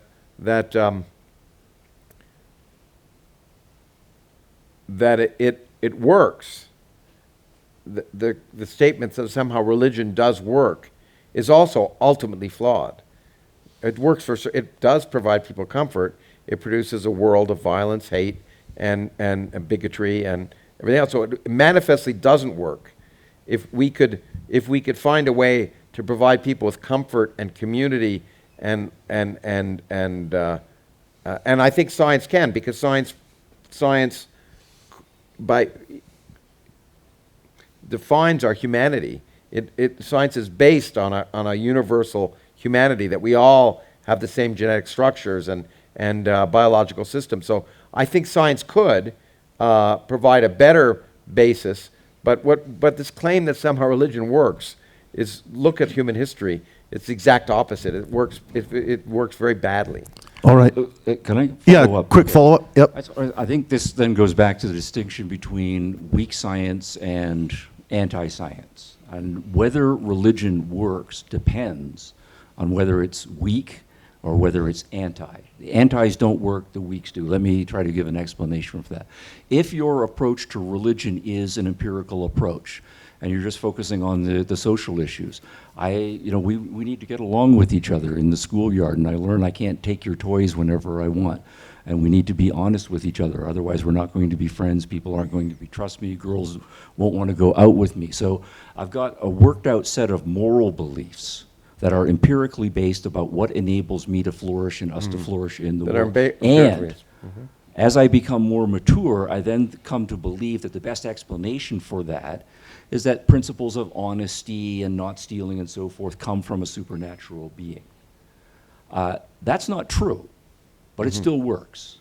In the empirical part works. Well, that sounds fine, but I going- don't think it's true. I don't think Okay. that next step ever happens. because- ascribing it to God inevitably produces a series of beliefs that aren't moral, that aren't ethical, that aren't consistent, that aren't anything. No, if that's as far as your argument goes, and you get people to believe that if they believe in a God who's watching over you, say, so you're not going to steal and so forth, that does work to make people more honest, less stealing, more social cooperative. So there are actual values that come out of a false theory. It's like a placebo effect. Well, unless of that the- God tells you of the religion. you Right. shouldn't steal unless it's a different group. You No. shouldn't kill unless it's a different group. You shouldn't kill. It always has just become so malleable that that fundamental moral basis just dissolves when you actually look at the world's religion. Well, No. I was thinking, I think we should move on to some more questions so we can get a lot of questions from the audience. Thank you guys so much. Did you enjoy the discussion so far? Yes. I wish you could Thank turn you. the lights up. I don't. Is there only one light? I don't know if setting for the audience. I don't know if we have any more light for the house. I think Okay, I'm just gonna we're look at this way. max here. I'm being told. So, who has a question? And we'll pass the mic around. Okay, let's go here first. So continuing on the themes you were just discussing, what if instead of works, we just said it outcompetes?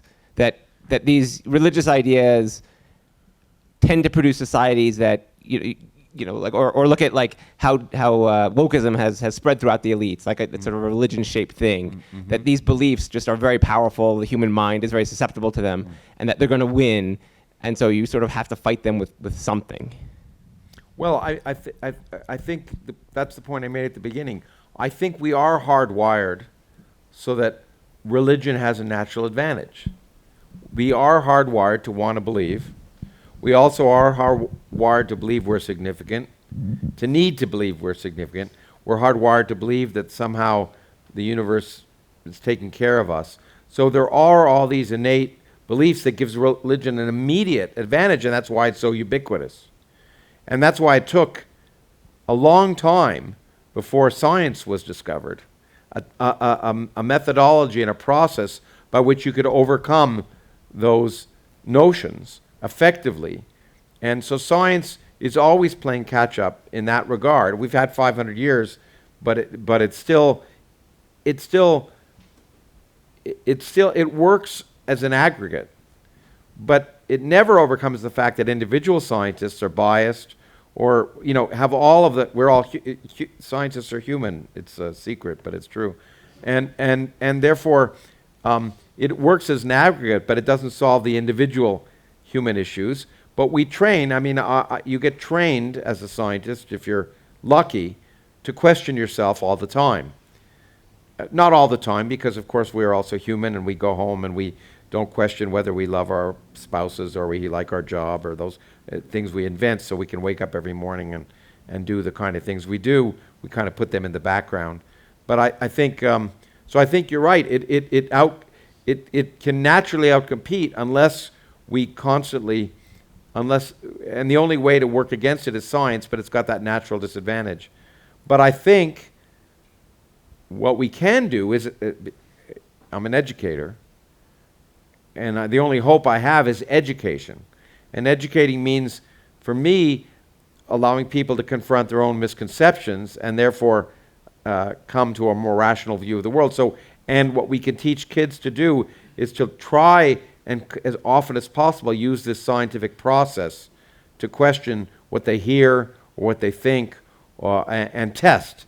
So I think the only hope we have is education, but it's at a natural disadvantage, I think, in my opinion, which is why religions work so hard to make sure kids aren't educated. And one could talk about the Jesuits and all, but even then, on the whole, the Pope, even the wolf in sheep's clothing, the kind and gentle one like Francis, is supposed to be nicer than Benedict, but isn't in my mind.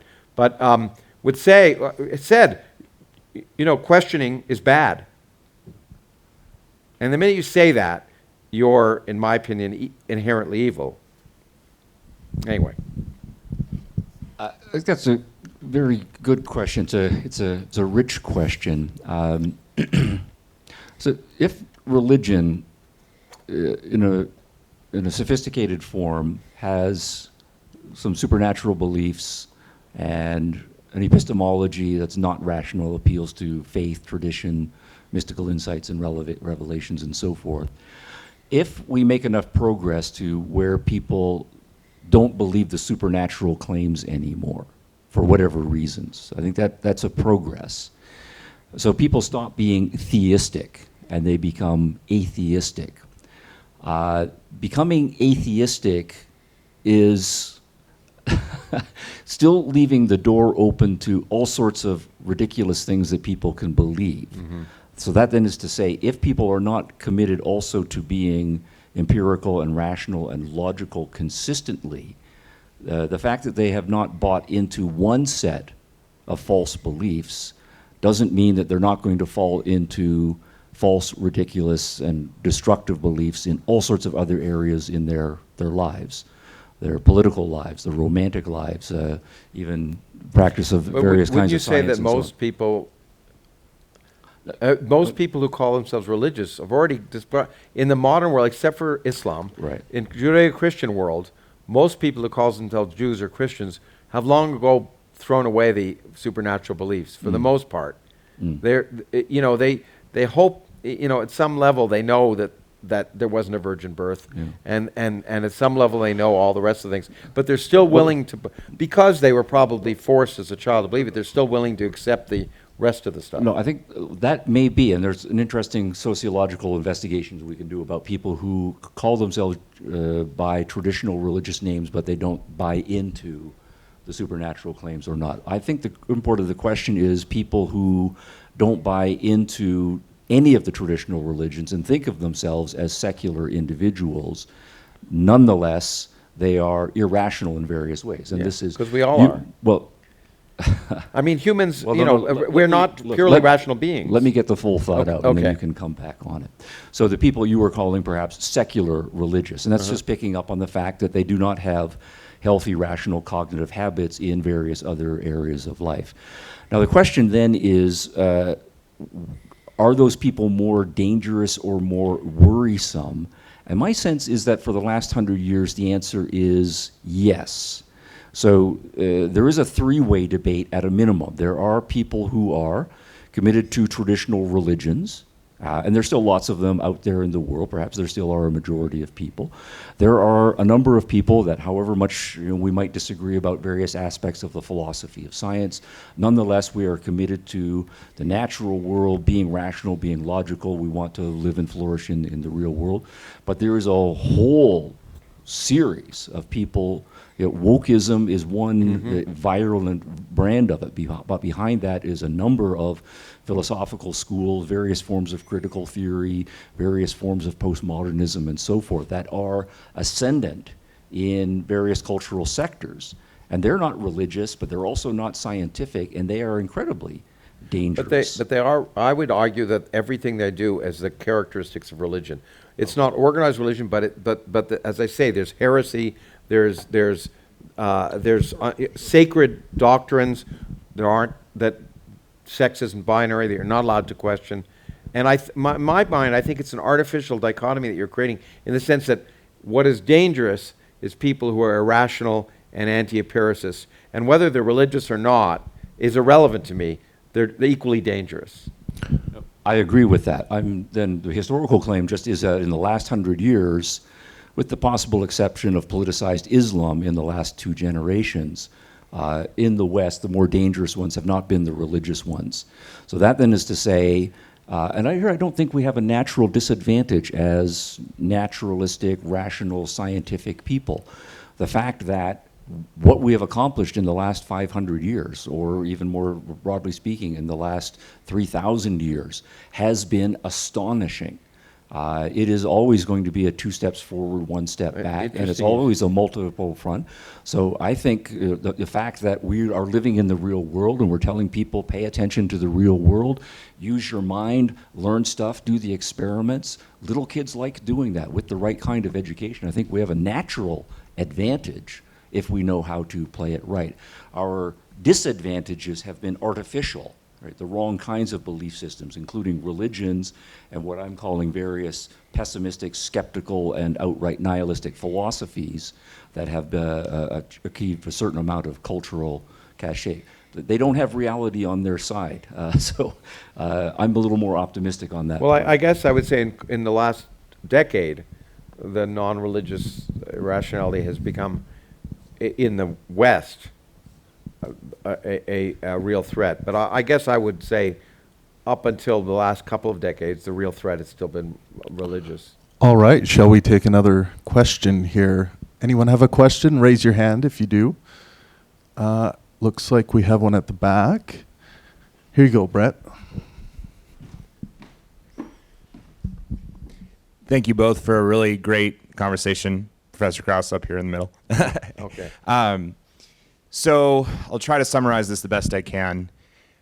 I've always been fascinated with how much of humanity will believe in an origin story, like, the Garden of Eden, and yet, almost to my knowledge, I'm a high school history teacher, no actual proof exists that it occurred.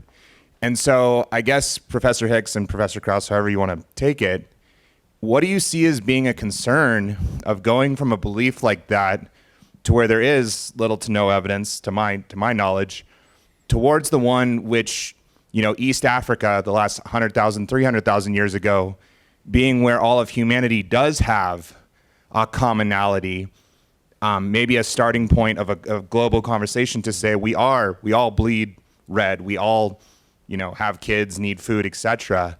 What would be a concern about that shift? I've tried to think of one and I haven't been able to.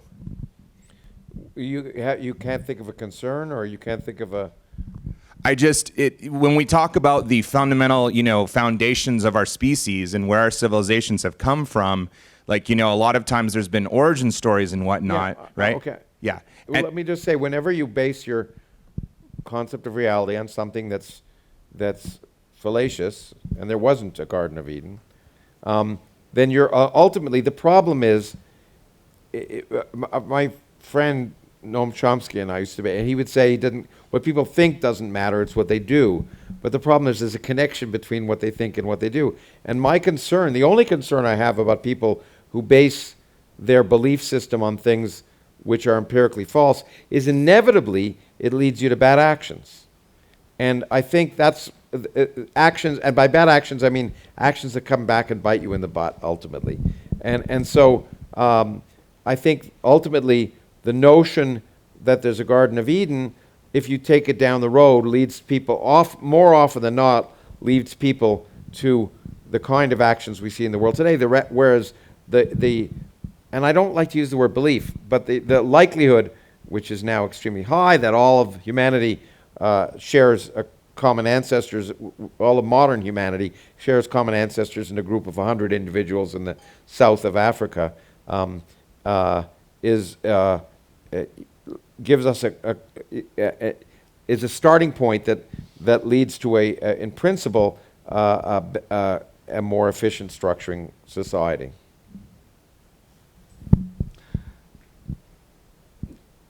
Do you want me to respond? Yeah, go ahead. Yep. I'm wondering if in the question there was a psychological component, that the contrast of origin stories was, if we take the traditional Garden of Eden origin story, what it does is it concretizes it into two known individuals with names, and it happened at a certain point in time, so there's a way that we can wrap our minds around it, and it gives us a finality.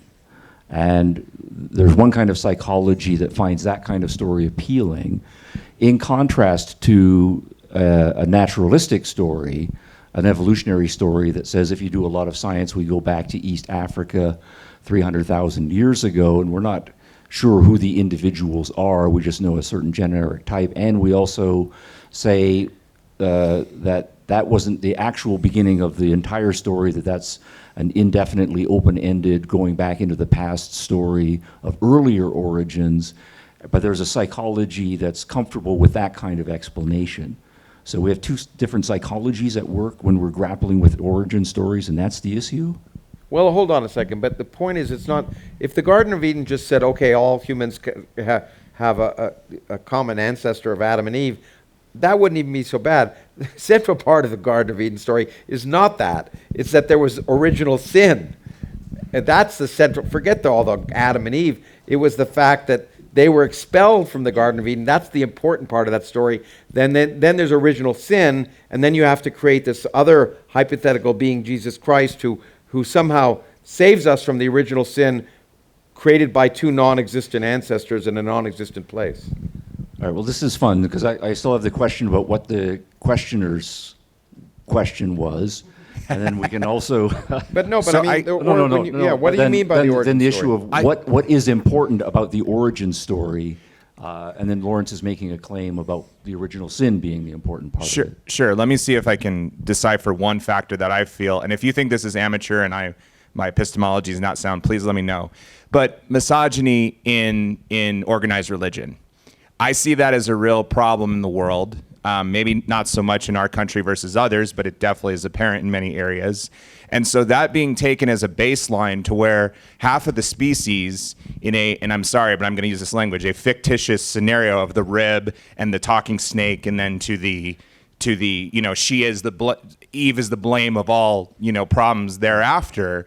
I see that as a real stepping stone that many people who otherwise would believe that humans are equal, essentially, in our rights, in our fundamental, who we are as humans, that we're struggling with that because the origin story doesn't. It creates a scenario that is mythological. Maybe it does have some significance, but the story from East Africa could be a uniting factor because, to Professor Krauss's point, it doesn't focus on sin. When what sin is, but or if you inequity. think that's, there's a couple. But I don't. In fact, we're all made Professor hierarchical in the sense of at least our. Yeah, you could take that however you want, and No, I think mitochondria. absolutely, to the extent. I don't know if I want to say it's the most important thing. Certainly, it's an important thing, but to the extent that the Judeo-Christian and Islamic origin story builds in the misogyny, which I think it does, then it's not really trying to do an origin story about human beings. It's a value power play, and that's problematic, absolutely. All right, so we have time for two more questions. One question here, and then we're going to go over, maybe three more. Quick. Yeah, thank you. There's a word I'm not hearing here, although it's been implied, and I don't often hear it in these types of discussions, and that is the word dogma. It it's like what we're really talking about in a lot of contexts is dogma, whether it's religious dogma or other kinds of dogma. Oh, dogma. I think. Dogma, Okay, yes. And I could- think, Sam Harris, for example, states that he just doesn't, it's not religion per se, but it's just he doesn't like dogma. And I guess, so I would like, this is more directed toward Dr. Krauss, but either of you can answer. What kind of response would there be then if one were to say science is dogmatic? Well, that's Or the point is that I define I actually did mention it, and dogma is by definition things that cannot be questioned, and to say somehow that science is dogmatic is to totally misunderstand science, because the basis of science is everything is to be questioned, and in fact it must be questioned, and if it isn't questioned, it's not science. So some people say science is dogmatic, and they may be talking about scientists, and certainly scientists can be dogmatic. But the process is the exact opposite. And that's why I would argue that secular religious dogma is the same as religious dogma. If it cannot be questioned, first, and secondly, if you do question it, you're bad, which is a moral thing, is something that unifies religious dogma and woke dogma. That somehow you're evil, you're transphobic if you say that if you explain the biological truth that sex is binary. It's not only that can't be questioned, that sex isn't binary, but if you say sex is binary, you're evil. And so it's a matter of that can't be questioned, and questioning it makes you bad. And that's a commonality that I think is true for both religion and what I would call secular religion. But science itself is not dogmatic by definition, because no idea cannot be questioned. There are no authorities in science. There are experts in science. There's no authorities in the sense that someone like the Pope or someone like that who cannot be questioned. So, but the problem is, I think, misunderstanding science and scientists. Certainly many science and science overcome that. I mean, there are many false ideas in science that have propagated because it takes time for the process to overcome those natural biases. But the good thing is that those false ideas eventually go by the wayside, in spite of the fact that the scientists themselves may not want to give them up. They behave dogmatically, whether it's the origin of ulcers, or you can think of all sorts of examples of science that's held on to this wrong idea. But the great thing is we now know it's wrong. We got around it. So anyway, I think the claim that science is dogmatic totally misrepresents science. I think that's well said. All right. Thank you very much. We're going to go to Don Prager for a question here. Krauss, this is more directed towards you. You have famously said that we are stardust, that we are, in your lectures that I've listened to. And I found that when you sat here and you said the universe doesn't care about you, you kind of made a distinction between us and the universe. I know that there's many people who care about me, who care about you, who care about each other. Why are you making this distinction between ourselves and the universe? There's so many parts of the universe that does actually care about you and wants you to be good and fruitful. Like, why make that distinction? Well, we are part of the universe. We're a part of the universe that is cognizant and has a consciousness.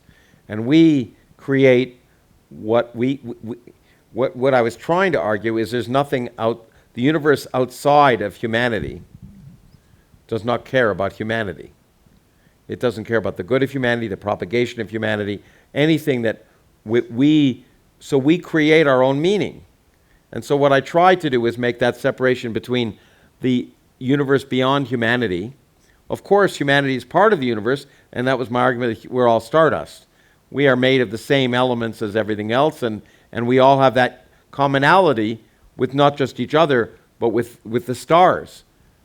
So we are a kind of cosmic whole, but where there's amazing, remarkable amalgam of elements that have developed by complex systems to be self-aware and create ideas like meaning, but that meaning does not have a cosmic significance beyond our own existence. When the Earth is gone and humans are gone, the universe will be essentially the same, and it's not as if the universe was created in any way so that we could be here, or that we could persist. We're just a moment in the sun, and we should enjoy it. All right, thank you. We got one last question in the middle here. If you had any- anyway. Yeah, I hope this question isn't too complex, but how should humankind approach religion? Should it be approached as a bug or a glitch, or something we want to root out, or should it be approached as a feature, something that can only be hoped to be managed? You can take that one. I really think it depends on what kind of religion you're talking about and what the religion means for different individuals. So my view is that all of the religions are false. So as a cognitive claim, I don't think any of the metaphysical or traditional epistemological and value claims justified by religions, right, makes sense. So we're trying to figure out the way the world is, how our minds work, what's valuable, what we ought to do with our lives. That has to be a secular, naturalistic, rational process. But that's very complicated, and even though we're very smart creatures, potentially, we've been working on this for many thousands of years. And I think we should, when we are meeting people who are interested in religion, as quickly as possible make the discussion granular. Don't just see someone who's advocating for religion as a part of a kind of a collective Borg of religious belief and that they believe all of that sorts of things, because I think most religions are different things for different people. And if you are interested in having conversations with other people about religion, the sooner you can find out what is the important value animating that person's interest in religion or commitment to religion and focus the discussion on that, then the discussion is going to be a lot more healthy. Now, it is the case that many people will bring psychological weirdness into their religious questions, and in that case you're dealing with a glitch person, right, so to speak. In some cases, people are coming up with religious explanations for things, and they're not necessarily stupid explanations. They are, worth considering explanations. And so I would then say that religion is a feature of human beings trying to figure out the way the world works in many cases, and in those cases you'd have to deal with it as a feature. Okay, let me add. I have a different way of saying it, but it's actually very similar. I think religion is undoubtedly a bug. But we can turn it into a feature. We can ask what are the questions? What is the innate human needs that religion addresses? And use those and ask how can we address them more effectively. So it's really the way, it's like in neuroscience, we can sort of only understand consciousness or by looking at those people who are ill, or we can look at what features do schizophrenics have that we don't have, so we can try and isolate what works. Okay, and so I think religion is the natural bug, this natural desire for purpose in a universe without purpose, but it addresses things and it's ubiquitous throughout humanity. So we can ask, okay, what features does it have that we can then more productively address? So it's very useful. And as I said, commonality, community, comfort. Can we think of ways that we can try and take what religion appears to provide people, that people really need, because it's everywhere in every society, and can we find more efficient, more effective, and more rational ways of providing those same needs? And then we can use religion as a feature. And I don't think that's that different than what you said, really.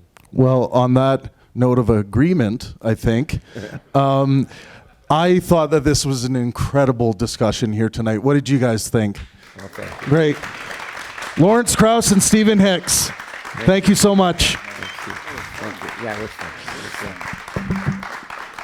We're going to take a short break here, but then we'll meet you in the lobby. We have posters for you guys to be able to take home a signed poster if you want, and just mingle, hang out. This is all about building communities grounded in good faith, helpful intellectual discourse. So feel free to reach out to each other and discuss the event tonight. But thank you so much.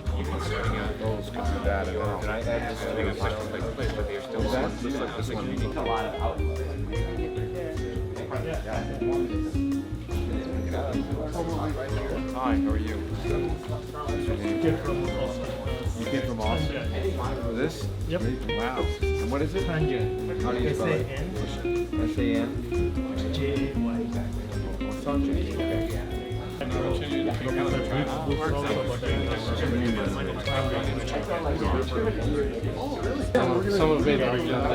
Yeah, I know. It's hard to hear them all.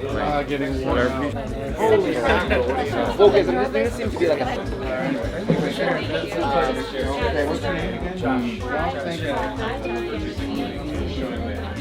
Thanks for coming. Are you from here? No, I drove in from Lincoln, Nebraska.